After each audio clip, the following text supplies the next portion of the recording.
and welcome back to RADBMX Builds. On this episode, you've been waiting for it. It's the 1985 Redline 500B. We're finally going to put this bike together. I've just been really busy. I was waiting on a couple parts and now they're all here. So let's get into it. I'm going to show you the parts I got and then we're going to do this build, take it for a ride. So let's see what we have for parts, some of the stuff I've been waiting on, some original, some repop, but all of them are rad. Let's take a look. We have brand new Skyway wheels with brand new Comp 3 type tread tires that are gum wall, which you have to do on an old school bike.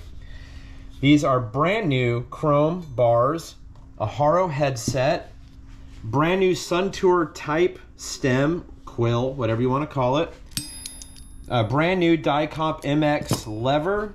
I went with the baby blue brake cable because it's the perfect match to the logo or decal design. These are repop. This is a 44 tooth chain ring.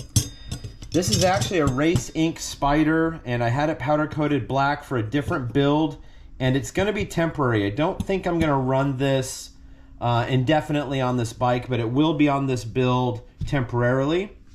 And then I have black chainring bolts, brand new one-piece chrome cranks. And the reason I'm going with one piece is because of this super rad old school mushroom new old stock bearing cup, which is also the same blue as the logo with matching blue dice. So you can't go wrong there. I'm a big fan of accent colors.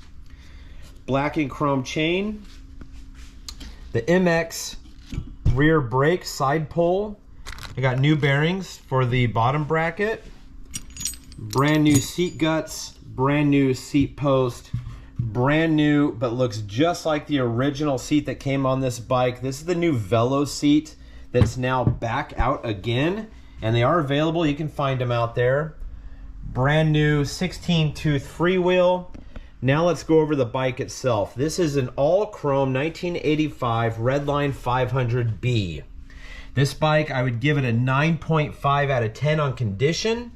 I am going to give it a polish, and I'm going to do that probably after, well, you know what? I'm going to do it before I put it together. So we'll do it probably off camera shortly. So, dropouts are in amazing condition on this bike. Everything's in great shape. It should go together really well and should look absolutely radical, the colors, when they all come together. Big fan of the baby blue. And I'm glad I found some accent colors to add to it. So we're gonna go ahead and get started on this build. So let's go. Okay, once you get enough turtle wax chrome polish on there and you've done a good job of polishing it, get a good clean microfiber towel and wipe it all down. And you can polish a little bit more with that towel as you're cleaning that chrome polish off, and you're starting to see how shiny this chrome is. This chrome polish doesn't take a lot of effort. It just takes a little bit of time, moderate amount of polish and a little bit of effort, not a lot. It's not a ton of scrubbing, but it takes off all your blemishes, dirt, surface rust, marks, all of the stuff that you don't want to see on these bikes. And man, this chrome is really coming out nice. So if you look at like the dropouts on this, you can see that they barely have a mark on them. Like, these are in phenomenal shape. So this bike was probably put together, never taken apart until it was disassembled and sold. It was sold to me as a frame and fork set only. So I don't know if the owner parted it out or not. I found this on eBay. So anyway, a little bit of chrome polish, and the forks are amazing. So we'll set those there for now and we'll do the frame. Okay, here's the frame. I didn't show the polishing. I put it on a bike stand for that, but the frame forks now are pretty much polished out. I'm happy with the outcome. And if you want some of that turtle wax chrome polish, it'll be in my Amazon store, which is linked below in the description. First thing you do before ever putting bearings on a bike, or make sure you properly lubricate them, and I use what's called Crystal. It's 100% clear bike grease, and that also can be found in the Amazon link below.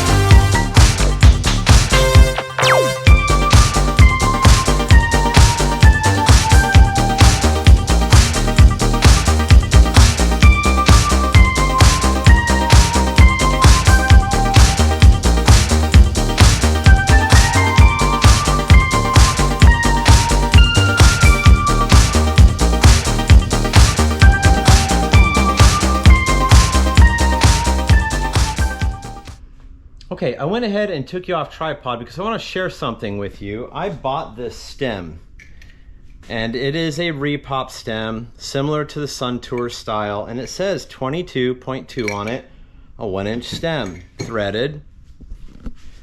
However, when I go to put it into these forks, it does not fit. So off camera, I took it all apart and tried to get just the stem in there, and it's a no-go. So I don't know why, honestly. So I'm gonna have to see if I have a different stem. But more importantly, I guess what my point is, when you build a bike like this, I've built hundreds of bikes, and it's safe to say that every single bike that I've built, somewhere along the way, there's an issue, a problem, a change, or something like that. And that's what makes building bikes a challenge. Could be fun, could be frustrating. But in this case, a little frustrating because I really wanted to use that stem. So I'm gonna go dig in my pile of parts. I have a whole bunch of other stems and see what I come up with. Okay, full disclosure, I can't find a stem that I like for this bike. So temporarily, I went ahead and put on a 1 1/8 adapter stem to 1-inch, and I'm gonna show you what that means. This is available. A lot of people don't know these are out there, but I have a couple for certain bikes. But this is a quick fix. I will be buying something else. Probably gonna buy a new Pro Neck stem and the 1-inch quill in black. I think that'd be a pretty cool look anyway. So we'll reach out to Pro Neck and get one of those. But in the meantime, let me show you what I'm talking about. So this is a 1 1/8 threadless stem, but this adapter right here goes from 1 1/8 down to 1-inch and will go into an old school bike. So we'll just take this as a learning opportunity for people who don't know about that. We're gonna use it temporarily on the bike and get the bike built, at least for this video. And then you should just know in the future, I will be replacing this with a legitimate old school stem. So let's move on. The little things matter when building a BMX bike, and what I mean by that are details. So I'm using black Skyway wheels on this, but the brake comes with these brake shoes.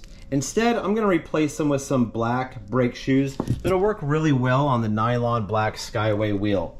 So make sure you're not using colored brake pads on different colored tough wheels. A great example of that is do not use black brake pads on a white tough wheel. Try to get matching color pads for whatever color wheel you have, and you'll thank me for that later. Pro tip. Okay, as you can see behind me, I got the bars on and the brake lever on. So next is the grips, and I'm pretty old school, so I use a travel size hairspray container, spray the bar a little bit, spray the inside of the grip a little bit, put them on there and let them dry. So I try to do it early on in the build, giving them plenty of time to dry before I take the bike out on its first ride. So I'm gonna spray these on there and get them where I want them, get them lined up. And just to take a second, like I said earlier, details matter. And if you look at these grips, you see the triangle here on the back, and you also see the writing. When you put these on, make sure that writing is on top and on bottom, straight up and down, not all crooked and sideways. These are little things that I look for, and if I'm judging a bike show or something, I look for details like that you took the time to identify, notice, and make sure that those parts are lined up correct and straight. Sure, you can slap them on there, they work just the same, I get it. But for aesthetic purposes, for looks, those details matter.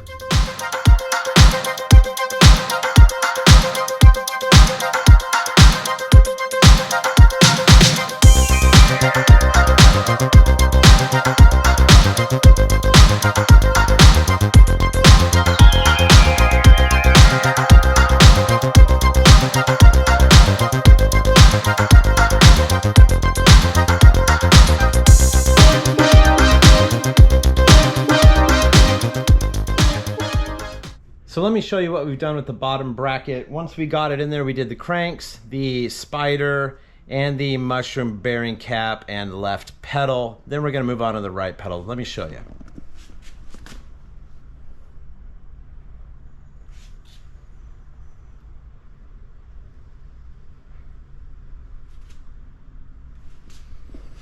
All right, so you can see that color looks pretty good on there. I'm pretty happy with that. And we're gonna put on the left pedal now. And before you put a pedal on, make sure you use a little bit of that grease on the threads. Anytime you have thread on thread, put some grease in there so it doesn't lock up on you over time. I don't want you to use a whole bunch of grease, just enough to coat lightly the outside of the threads. It'll help you thread it on easier, and if you ever need to take it off, it'll come off a lot easier. Too much of that's going to attract a bunch of dirt and grime, and you don't want that either. Okay, behind me we have the finished product, the 1985 Redline 500B. So let me show you what we've done. There are a few changes that will be done, but I needed to finish the bike for the video. So some parts will be swapped out in the final assembly, and I'll tell you about those when we get to them. But let's take a look at the bike. So Amy grips, which I'm probably going to add some red donuts to. The die comp lever, the light blue cable. The stem is definitely getting swapped out to a normal 1-inch quill stem. Maybe a pro neck if I can get a hold of one. And I really like the way the Skyways look on there. I got some light blue dice caps, which is a cool little touch. You can see the condition of this chrome is pretty outstanding. The decals are flawless. And I think I still want to do something with these, so I might do some chrome chainring bolts. I think that'll look a little bit better, but the black and chrome chain look really good with the chrome and black chainring and pedals. Moving back, I swapped out that Suntour style clamp with a Tongi clamp, a brand new one. The Velo seat with the lightning bolt in it, real subtle, real nice. And the die comp MX 1000 rear brakes, which work really good. I tried it out already. Make sure you put these little cable ends on your brake cables so they don't fray.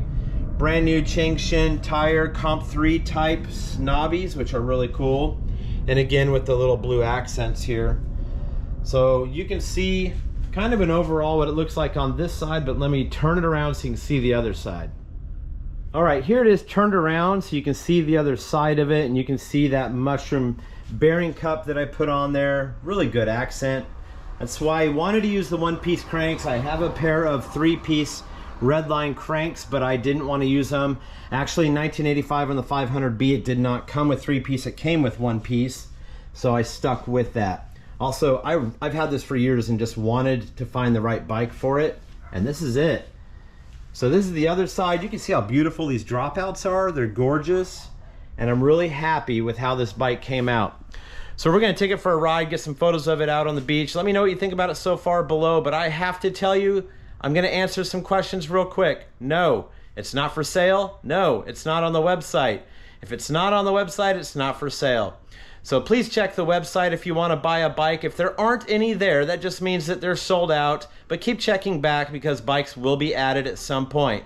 Not all my bikes I post are for sale, and for that I'm sorry, but I'm a collector builder. I use these for content, and when I'm done using them for content, that's when they are for sale. I don't just build them and sell them immediately. That's what bike shops do.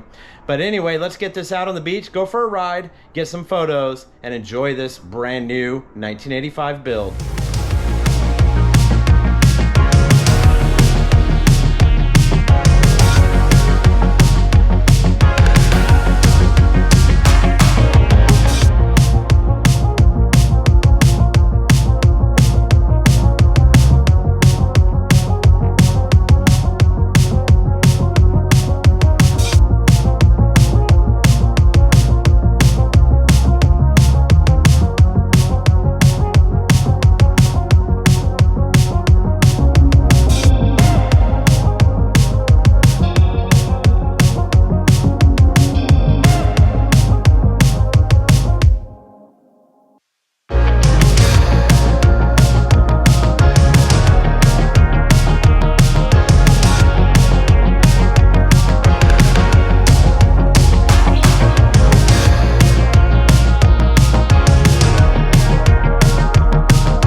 right, and that's going to be it for this build.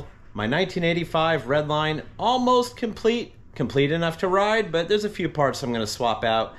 Follow me on Instagram if you want to see those changes. If you want any merch, I got that at radbmxbuilds.com/merch. Also, I have an Amazon store. If you need any BMX parts, check that out, link below. If you haven't subscribed yet, please subscribe. Doesn't cost you anything. If you're a long-time lurker, not a subscriber, I'd appreciate it if you finally hit that button. But as always, stay rad.